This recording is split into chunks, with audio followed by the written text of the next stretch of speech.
Giseu, se um jovem está nos ouvindo hoje aqui, um adolescente está nos ouvindo hoje aqui, ou um adulto, um idoso, e está aqui assim pensando, cara, eu quero começar. Eu me sinto chamado pelo Senhor. O que você falaria para um jovem assim, que quer começar, que quer fazer missões?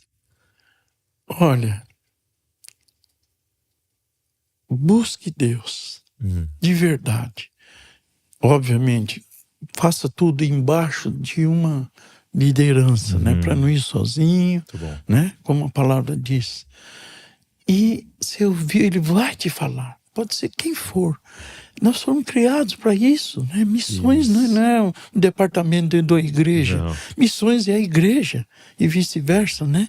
Então, vá, ouça, se prepare e ouça. Prepara assim, comece a orar, jejuar, porque ele vai te levar, você vai cumprir o destino que ele escreveu sobre nós, em Salmo 139, 16, né? Tem um livro a nosso respeito. Nós vamos voltar para o plano perfeito que ele tem. E ele vai te enviar do outro lado da rua, no seu bairro, ou qualquer lugar desse mundo, em África, etc. Muito bom. Seja quem for, isso quer obediência, isso quer servidão, né? Fazer stop for the one, pare por cada um. Pare por um. E uma coisa que me impacta muito do que você está falando assim, é sempre que eu estou diante de homens e mulheres que têm entregue a sua vida na missão de Deus, né? Eu percebo esse aspecto do que a Bíblia fala de ser uma testemunha, né? Às vezes a gente acha que a gente precisa ser um pregador, ser um teólogo, mas a verdade é que a Bíblia nos chamou para ser uma testemunha, né? E que a teologia e tudo sirva para sermos uma testemunha. Aquele que a gente viu, que a gente ouviu, que nossa mão apalpou, né? O que o mundo está precisando é de pessoas testemunhando, né? Verdade. Sobre o que o Senhor... Eu era cego, agora eu vejo. É só isso que eu sei. Isso mesmo. É só isso que eu sei. Aí, você falou que tinha uma história muito boa de um catador de lixo, né? De reciclagem, né? Que era o periquito. Quem era o periquito? A história do periquito foi logo do começo que a gente entrou lá, né? O pessoal começou a trazer os problemas mais insolúveis de medicina, né? Visitar os barracos, né? Aquelas situações assim terríveis. E nos indicaram a ir num dos barracos, um senhor que era catador de reciclagem, ele vivia disso com 5, 6 filhos. Quando chegamos no barraco, ele estava deitado acho que o único cômodo que tinha no barraco, ele deitado num colchão no chão e as crianças em volta todas chorando.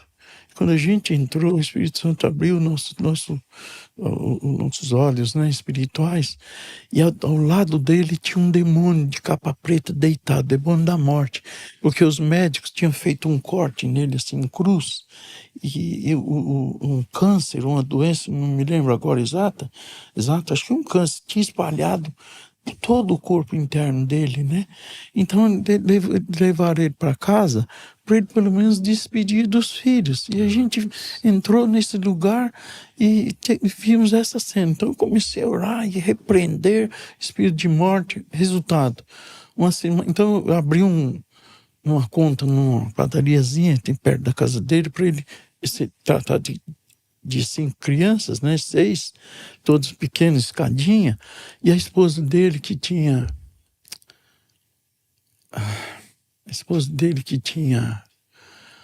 uma criança de 1 aninho e pouquinho, ela deixou ele e foi embora, né?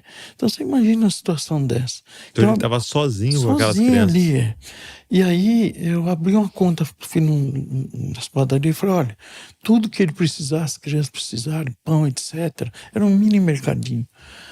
Dá para eles que eu venho pagar. Então, os primeiros, quando foi o sábado, né? O próximo sábado eu fui e paguei. Passados 2, 3 dias, outra vez, 3, 4 dias, eu fui lá outra vez para pagar a conta, né? No mercadinho. Aí o dono falou assim para mim, olha, ele não está pegando mais, ele parou de pegar. Aí eu falei, glória a Deus, né? Louvado seja Deus, eu vou ver o que aconteceu, né? Não tinha entendido ainda. Aí quando eu fui no beco para ir na direção da casa dele, ele estava vindo. Ele falou assim, pastor, Não, eu falei, o que aconteceu, periquito? Olha, glória a Deus, como é que você está? Você está em pé, etc. Sim, pastor, não preciso nem pagar nada lá não, porque eu já estou trabalhando. E toda vez que a gente leva alguém para conhecer a comunidade, eu peço para ele, né? Ele tem um amor grande, né? Eu peço para ele, levanta aí, periquito, deixa tirar filme, né? Tirar foto, etc. Porque tem uma cruz assim, ó. E ele continua trabalhando, cuidando das crianças. Agora vocês já estão moços, né? Foi mais de 20 anos atrás. Ele E levantou firme com em Jesus. 3 dias. E, começou a trabalhar menos de uma semana. E ele, né, a maioria deles, todas aquelas carroças enormes, né, aqueles pneus pesadíssimos, né? Então, Milagres, e os milagres atrás do outro começaram a acontecer. Esses foram os primeiros. Muito linda. E aí você tinha colocado aqui, falando sobre as diferentes formas de violência que tem nessas duas comunidades, né? E uma visão que você teve das crianças em volta do trono. Sim. Então, quando nós chegamos lá, como eu disse, né? Eu e minha esposa, parte das pessoas da igreja, a gente começou a conhecer as situações internas lá, né? E a época tinha muitas mortes, como eu falei. E morriam muitas pessoas. Então a gente começou a orar e etc, né? E ungir, né? E orar. E as crianças, né? Começaram a ter visões também. Conforme eu estava falando de Isaías 61, na região da escuridão, as crianças começaram a se ver dentro de poços profundos, presos nessa região, presos em cavernas, presos em quartos escuros, em situações assim, terríveis, né? E a gente começou a orar e elas começaram a ser libertas, né? E aí, e também muita violência, como eu disse. E aí houve uma transformação no lugar. Sabe, a violência que morriam, hoje talvez posso precisar, mas uma morte lá nas duas comunidades ao ano. Então mesmo? mudou assim completamente coisas, né, que eu não posso nem testemunhar para não expor, né? Mas coisas assim, sabe? Eles só querem uma coisa, eu sempre falo. Ele falou com a gente, vamos, não importa o que seja. E ele fez favor para mim lá, entramos, né? Todos nós lá, né? E aí, umas coisas que eu não posso contar. E aí a gente entra lá, agora à noite diminuiu muito, né? A época, entrava o pessoal do tráfico, né? E é uma pena que grande, quase que a maioria deles, ou pelo menos em parte deles, são filhos de pastores ou já foram crentes. E isso dói muito, né? Mas então, quando Jesus chega num lugar, tudo muda. Eu chegava às vezes de noite, às vezes na época tinha até metralhadora pequena, né? Eu entrava nos becos, eles tiravam o chapéu, né? Ô, pastor.